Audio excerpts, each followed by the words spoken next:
The feedback we get on the Hank Zipzer books is we get two primary responses. We get hundreds of letters a month, hundreds of letters, because we get letters from parents who say things like, I was walking down the hall on the way to my bedroom and I heard my child laughing and I opened up the door and they were reading a book. I mean, their parents are just, so many parents say this is the first book my child has ever read. For a lot of kids who have had reading issues, the Hank books introduce them to reading, and there are 18 of them. It's a real series. So we're the gateway to reading. So that's the reaction we hear a lot from parents. But from the kids, we hear two things over and over and over. One is, how do you know me so well?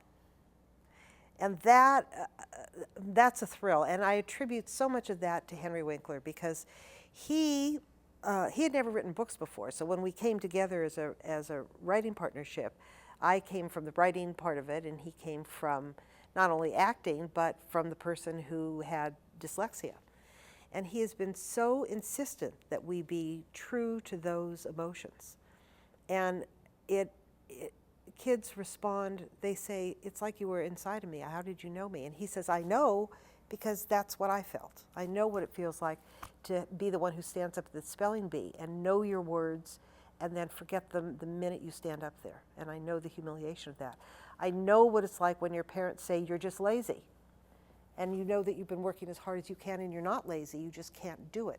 So how do you know me so well is the thing that we hear over and over. And that's really attributable to his unsparing honesty in remembering what that process is like.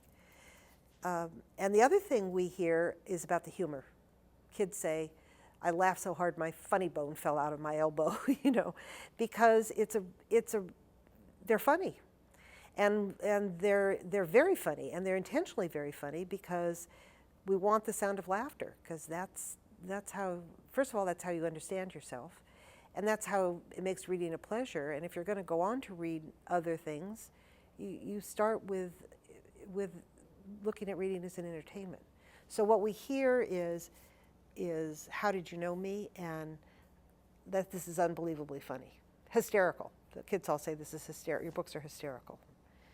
And then there are a lot of kids who write and say, I don't have learning challenges, but my brother does, or my next door neighbor does, or my best friend does. And that's really touching too, because the statistics are that 1 in 5 kids in America has some kind of learning issue.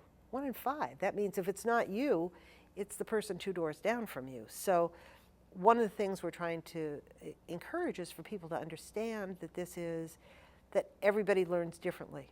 And this doesn't affect your future. This doesn't limit your future. It just means that you have to be taught differently, and you have to figure out ways to learn that stimulate yourself, and you have to figure out what you're good at.